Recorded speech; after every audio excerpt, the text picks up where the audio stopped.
Grammar का ये एक ऐसा चैप्टर है जो बिना पढ़े ग्रामर में आप एक लाइन भी आगे सीख नहीं सकते हैं। हर एक सेंटेंस में यह टाइम और टेंस की जरूरत होती है। बिना टाइम एंड टेंस का एक भी सेंटेंस क्रिएट नहीं किया जा सकता है। कोई भी ऐसा इंसान नहीं है जिसके किसी भी कार्य में टाइम एंड टेंस का यूज न होता हो। ठीक है, यहाँ पे ग्रामर में दो वर्ड यूज किया गया है, एक टाइम और टेंस, दोनों अलग अलग होता है। टाइम का मतलब समय होता है और टेंस का मतलब काल होता है। टाइम एक ऐसा वर्ड है जो हमेशा सतत निरंतर चलते रहता है, ये निरंतर जारी रहता है। और टेंस जब कोई सब्जेक्ट कोई काम करता है या किसी भी घटना की जानकारी मिलती है तब यह टेंस की क्रिया होती है। टाइम अगर है तो टेंस भी इसमें सम्मिलित होगा, याद रखिए। टाइम अगर है तो टेंस भी होगा, ठीक ना। लेकिन टेंस है तो टाइम का होना जरूरत नहीं है। अब ये चीज कर रहा है कि जैसे मान लेते हैं अभी हम लोग का क्या है, हम लोग अभी पढ़ाई कर रहे हैं, मतलब ये टेंस की क्रिया हो रही है। क्या हो रही है? टेंस की क्रिया हो रही है। लेकिन अगर बाहर में क्या है, धूप निकल रही है, वहां पे क्या है, कुछ नहीं हो रहा है, वहां पे शांति का माहौल है, तो वहां पे टाइम हो रहा है। मतलब टाइम यहाँ भी है वहां भी है, लेकिन टेंस की क्रिया सिर्फ यही हो रही है, वहां पे कुछ नहीं हो रही है। टेंस का मतलब है कि कोई ना कोई घटना घटित होना चाहिए। टेंस का मतलब है कोई ना कोई घटना घटित होनी चाहिए। और यह कहां से रिलेट करता है? तो यह वर्ब से रिलेट करता है। वर्ब के जो फॉर्म्स है वही बदलता है तो टेंस का क्रिया भी बदलते रहता है। जैसे जैसे वर्ब का फॉर्म्स बदलता है वैसे वैसे टेंस भी बदलते रहता है। इसलिए इसका एक दोनों का सम्मिलित परिभाषा हिंदी में और इंग्लिश में अलग अलग है।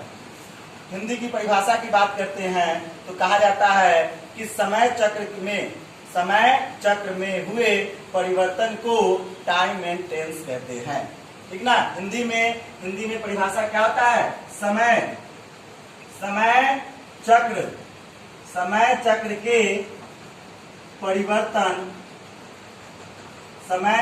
के परिवर्तन में हुए कार्य को टाइम एंड टेंस कहते हैं। समय चक्र में करा के समय चक्र क्या है? समय चक्र यही तो हमारा टाइम और टेंस है। मतलब समय की घटना समय भी होती है, ऐसा एक पल भी नहीं है जब कोई समय घटित नहीं होता है। जब भी कोई सब्जेक्ट कोई कार्य करता है तो वहां भी समय सम्मिलित होता है ना। जब भी कोई सब्जेक्ट काम करता है तो वहां भी कोई न कुछ होते रहता है। जैसे अभी हम लोग की पढ़ाई की क्रिया चल रही है, अभी टेंस हो रहा है। अभी हम बोलेंगे कि मैं पढ़ता हूँ, मैं पढ़ाता हूँ, फिर बोलेगा दूसरा इंसान मैंने पढ़ लिया और मैं पढ़ूंगा, ठीक ना। ये तीनों क्रिया यहाँ पर वर्तमान, ठीक है, भूतकाल और भविष्य को सूचित करने के लिए आता है। तो टाइम को भी 3 भागों में बांटा गया है और टेंस को भी 3 भागों में बांटा गया है। टाइम के अकॉर्डिंग 3 भाग इसका कौन कौन से है? तो एक होता है प्रेजेंट टाइम, दूसरा होता है पास्ट टाइम और तीसरा होता है फ्यूचर टाइम, ठीक ना। एक प्रेजेंट टाइम और दूसरा पास्ट टाइम और तीसरा future time.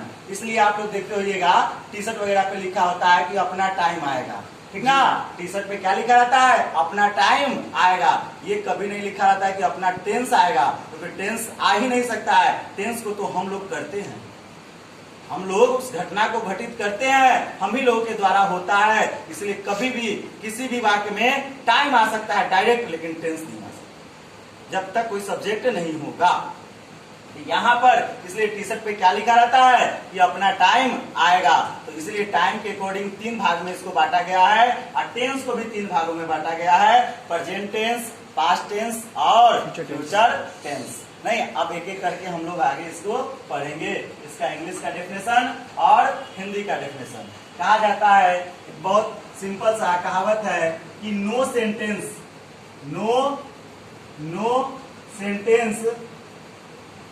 can be completed without a verb. बोलता है कि no sentence can be completed without a verb. होता है कि कोई भी सेंटेंस कंप्लीट नहीं हो सकता बिना वर्ब का। दुनिया का एक भी सेंटेंस नहीं है जो कि बिना वर्ब का वो कंप्लीट हो सकता है। ठीक है, इसलिए वर्ब का होना एकदम आवश्यक है। वर्ब का रूप बदलता है तो टेंस भी बदलता है। अगर वर्ब वन आता है तो कहते हैं प्रेजेंट टेंस है, वर्ब वन है तो प्रेजेंट टेंस है, वर्ब फाइव है तो यह भी प्रेजेंट टेंस है। तो वर्ब फाइव का यूज सिर्फ प्रेजेंट टेंस में होता है और वर्ब टू का यूज सिर्फ पास्ट टेंस में होता है। ये दोनों अपने अपने में निजी स्वार्थ के लिए आते हैं। वर्ब टू होता है किसी भी कार्य का सम्मिलित होना, किसी भी कार्य का पूर्ण रूप से समाप्त होना, ये दर्शाता है। वर्ब फाइव आता है, इसका मतलब है कि कार्य अभी जारी है, कार्य अभी जारी है, इसलिए यह वर्तमान को सूचित करता है। जब कार्य जारी हो तो यह वर्तमान होता है, जब कार्य पूर्ण रूप से समाप्त हो तो यह पास्ट होता है, और जो भी कार्य आने वाली हो वह भविष्य को सूचित करता है। इसलिए यहाँ पर भविष्य को ऐसे में टेंस तो माना ही नहीं गया है, भविष्य के बारे में तो पढ़ना ही नहीं है। मेन ग्रामर में रेन एंड मार्टिन का बुक होता है ऑक्सफोर्ड का, दुनिया का सबसे बड़ा ग्रामर का बुक, जिसमें बताया गया है सिर्फ टेंस दो ही होता है, एक प्रेजेंट टेंस और दूसरा पास्ट टेंस। एग्जाम में भी कोई भी एग्जाम में अधिकतर करके आता है प्रेजेंट टेंस और पास्ट टेंस। फ्यूचर को तो कहीं से भी कोई कंक्लूड नहीं किया गया है। तो फिर भी हम लोग देते हैं सिलेबस में, पढ़ देते हैं, पढ़ा देते हैं, लेकिन ज्यादा करके आप फोकस कीजिएगा प्रेजेंट टेंस और पास्ट टेंस। ठीक है, तो अब आगे वन बाय वन करके हम लोग पढ़ेंगे। टाइम के अकॉर्डिंग इसको 3 भागों में बांटा गया है, नहीं